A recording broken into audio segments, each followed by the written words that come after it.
Wingy Boxing, IFL TV, in association with MTK Global. Here he is, we're back at it again. I see your Wingy Boxing branded hat. Now this is I'm not sure about that. The hair's dodge at the moment, mate. The hair's properly dodge. I think we got to speak to your merchandise. Yeah, I know. That was an eBay job. Okay. Right, January. Here we are. So, yes. Where to start? Liam Smith. How did that come about? Why did you? Look, I mean, it's no secret. Obviously, he's been with Frank Warren a long time. I know he's wanted to be with us for a long time, but contractually that hasn't been possible. I don't know what happened with his deal, but he was available. And we swooped in, and it was a no-brainer for both of us. You know, we've worked with all the Smith brothers. We've got a great relationship with the family. Like I said, Liam Smith's wanted to be with Matchroom for a long time, and now we've got him. And I think we've got him at a good time, to be honest with you. I know he's had those two defeats, obviously Canelo and Munguia, two quality fighters, but you know, he's had that exposure in America. I think he's had that experience as well. He's extremely entertaining to watch. And you know, there's some big domestic fights out there for him, but there's also some big fights in America as well. So I think the Eggington fight's a great fight because you know what you're going to get with Sam Eggington. I want to provide Sam with an opportunity to cause a big shock and put himself on the world stage. They've shared numerous rounds sparring before, and if you've seen those, like many of us have, you know it's going to be a brilliant fight on March 30th. That's what I was going to say to you. Like, for me, it's like a tale of two stories. So, if Sam Eggington is motivated, you know he's not going to do no fancy damn business. Neither is Liam Smith. They're both going to go for it. Great fight. But if that's been beaten out of him, if it's not there, it's not. Do you get what I'm saying? Yeah, but it doesn't matter whether it's there or not. Sam fights one way. Yeah. Sam, do we really think Sam is going to dance and move around the ring and box off the back foot against Liam Smith? Absolutely not. Yeah. There's a lot of pressure on Liam Smith, not just to win, but to look good as well. So, to be honest, like one of my reasons in making this fight was I looked at potential opponents for Liam Smith, and there was guys out there in the top 15 who, I mean, you've never heard of, let alone a man on the street. And I just started thinking, why do we want to make that kind of fight when he can box Sam Eggington? We can give one of our guys an opportunity. You know who he is, you know what kind of fight it is. It's Birmingham against Liverpool, it's going to resonate more, there's going to be more interest rather than fighting, you know, an international opponent that you might not have heard of, you know? So that was the main reason for making the fight, and I know that it's going to be a cracker. So it's a pretty straightforward fight to make, really, in terms of the decision. On paper, Liam should win, look good doing it, and then go on to a big fight. But we've given Sam the opportunity to be in the mix, to be in big fights, and see if he can do the business. Joe Who's Robbie Davis Jr. Yeah, another great fight, really good fight. But for me, Fowler Fitzgerald, that one is that's a sweet one. Well, we know what you lot are at IFL all about, you know. So you're all whores, really. Yeah, of course. And that is, I mean, Fowler in the head-to-head walked straight up to him and goes, "Just to let you know, you're getting knocked spark out." And it was like they were sort of small digs during the press conference, and then it was quite respectful. And then it is what it is, you know. The narrative for that fight is great. Two Commonwealth Games gold medalists, two former GB members. Fowler's always believed that he can beat Fitzgerald handily. I think Scott performed below par in his last fight. I think he punches very, very hard. I think he's very, very dangerous. And Fowler likes to get hit quite a lot. But Fowler also is incredibly strong at 154. He hits very hard, and he's also incredibly entertaining. You know, Scott will bring 1,000 from Preston. Fowler's got massive support in Liverpool. It's going to be a brilliant, brilliant fight. And when you look domestically, I always talk about divisions. I go, you know, if you look at the domestic scene on that division and the world scene, but it seems like every division is like that right now. And of course, Feb 2 at the O2, you've got Ted Cheeseman at what, 22 years of age, having just won the British, diving straight into the European title as well. And then the winner of this fight will go on and fight the winner of Cheeseman Garcia, hopefully being Ted Cheeseman. So it's brilliant times, you know. You've got two really, and if Ted can do the business on February 2nd, the winner of this fight against Cheeseman is a really, really big fight. So I'll take my hat off to him. I think if I was advising both guys from a managerial point of view, I probably wouldn't tell them to take this fight yet. Fowler's had what, 7, 8 fights. Fitzgerald's had a few more. But he's sick in the edge. You love it, don't you? I know. No, I love it because I'll get the credit. Do you know what I mean? But would I advise them to take this fight? Maybe, maybe not. But do I want them to take this fight? Fucking right. Just some quick words on David Price. Have you got any? I guess you can't say his opponent yet, but what type of opponent are we looking at here? I want him to have a step up from the last fight in Tom Hill. Hopefully tomorrow or even today. Okay. I like David Price a lot, and I read. Social media is a brutal place, man. And at some point you have to turn off, and I think Dave's done it as well. You have to turn off the noise and take the negativity away from your life. And I think sometimes if I'm a fighter or a sportsman, it's different for us because I need to know what you're thinking. I mean, not just if you think I'm a prick, but I need to know what you're thinking. You watching this, you're my guys and women. You're my audience. You're the most important thing, really, to my business. Because if I'm not delivering what you want, we're not always going to be able to do that, then I don't know the market. So social media is the reason that we've got ourselves in the position we're in. So I can't just go, do you know what? I'm going to turn Twitter off. I ain't going to listen to these people because I have to. It's not pleasant, and I don't really want to take in the negativity sometimes, particularly at the moment. But I have to because it's what I do. You've got to take the rough with the smooth. You can't take the plaudits and then when the criticism comes, just block it out and say, "Oh, shut up! I'm turning it off." But as a fighter and as an athlete, I think I'd struggle to take it all in and to listen and to take the criticism, because fans are always entitled to criticism because they pay the money. But when you're an athlete, as hard as this sport is, and you need so much positivity in your life and so much good energy and good vibes, what's the point in taking in that negative energy and the criticism? You imagine being David Price and getting knocked out and then it's opening up Twitter and people going, "You're shit, mate.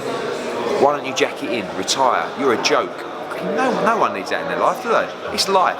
I'm not saying to people, "Come on, don't tweet that." People are always going to tweet that, but you don't have to absorb it. Because if you've got negative energy in your life, if you're not positive, if you don't have a positive mindset, one, I don't think you're going to be able to achieve, and two, more importantly, you ain't going to lead a very happy life. Okay. So why? Criticism's criticism. It's always going to be there. But when you've got a dream to do something, you don't need that, So I think Pricey probably has come off social media, and I think he's in a good place. I think he's saying to himself, "I know what, the best place to be, Wingy, is to have a very balanced understanding of your position in life." Does that make sense? It does make sense. So I just thought where my position is there when you said that. No, but we say about Wingy. What do we say about Wingy? Your life is, you know where you're at. This is what I do. This is what I love doing. That's why we should stick to video games instead of boxing. You said that, not me. But I don't know your position. You may have a missus, you may have kids. I'm happy as Larry. So nothing can really affect you. But Pricey, I feel, knows where he's at. He's not saying to you, "Listen, I ain't saying to you I'm going to be a world champion. I'm just saying I'm dangerous, and I think I could have been in some big fights."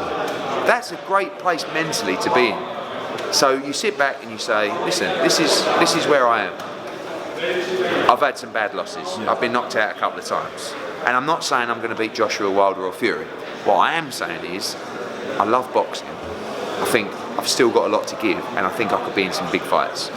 Galahad, Warrington. Yes. Did you guys pull out of the negotiations? Is that right? No. Oh, yeah, we did. Unfortunately, there's been a dispute from the other side to the IBF, which I won't go into too much, but there's some stuff going on legally now, and the purse bid has been delayed till February the 4th or 5th, which is a shame because it was this Thursday and we were ready to go and ready to bid. So we'll see what happens. I mean, I think Warrington's probably still got his decision to make regarding does he try and fight Valdez.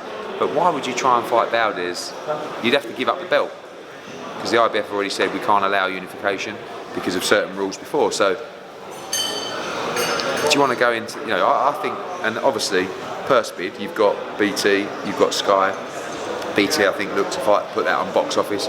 We probably won't. So BT will probably win the bid, but it'll be a big bid either way. So I think if you're Warrington and Galahad, you're probably thinking, let's roll that out to a bid and see what happens. So WBC, after ordering the Fury Wilder rematch, I'm hearing they're looking to put a mandatory in place. Is that correct? Well, the mandatory is in place. So, but they've allowed the rematch. Brazil White, a lot of people are saying. Yeah, Brazil is the mandatory, right? So, but because they've allowed Fury Wilder, that mandatory is delayed. So they may order Brazil White, or probably if I'm Brazil, I just wait. Do you know what I mean? Like if you're supposed to get the winner of Wilder Fury, why would you fight Dillian Whyte in the meantime? Do you understand? So his mindset might be, no, I'm fine, thank you. But I spoke to Dillian last night, and I think the Brazil fight is another fight that would appeal to him. Obviously, I'd like to deliver him the AJ fight, but if that can't happen, then he's going to need another big fight, and as we've seen in the past, he's prepared to take them.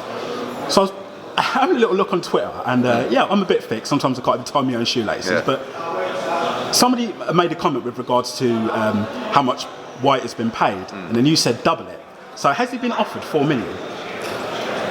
I mean, if someone said 2 million, look, you said double it. So he's been offered at least 4 million, hasn't he? Yeah, but I'm not. Look, I don't. At the end of the day, I don't like to. It's one thing bringing up offers for a fighter that you don't represent, but I'm not going to go too much into the deal about Dillian Whyte. Whatever happens, now I'm not going to sit there. If Dillian Whyte doesn't take the fight, I'm not going to say, "Oh, I can't believe he didn't take the fight." He's just that.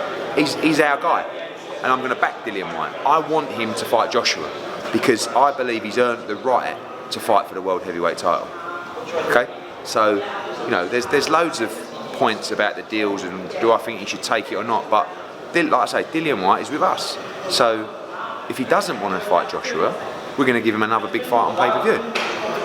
So the other guys, I don't mind talking a little bit more about the deal, because what the frustrating thing is, Wingy, is that I read so much online, like and I think one of the guys who tweeted that is actually standing over your shoulder, you know what I mean? But like, to think that we would offer Dillian Whyte £2 million to fight Anthony Joshua at Wembley, like, that's worrying. I just got offered another question from media again.